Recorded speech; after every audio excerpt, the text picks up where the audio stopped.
The student of Maryam Abacha, American University of Nigeria, MAAUN Kano, has on Thursday, the 13th of July 2023, thrilled audience with their old school show, educational and poetry presentation at the Professor Abubakar Rashid Twin Lecture Theatre.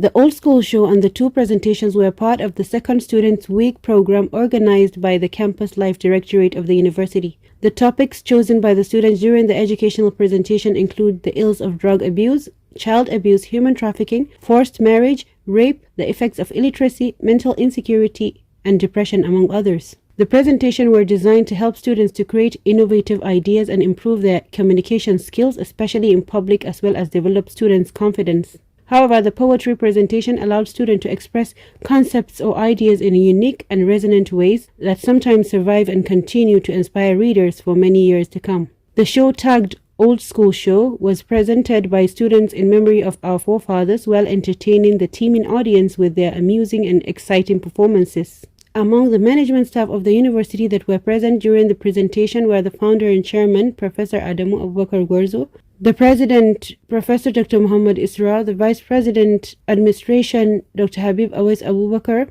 vice chancellor of Franco-British International University, Professor Muhammad Sabo, director, academic planning and quality assurance, Dr. Noura A. Yaro, and Secretary General Association of Africa Private Universities, AAPU, Professor Abubakar Sadiq Haruna, among others.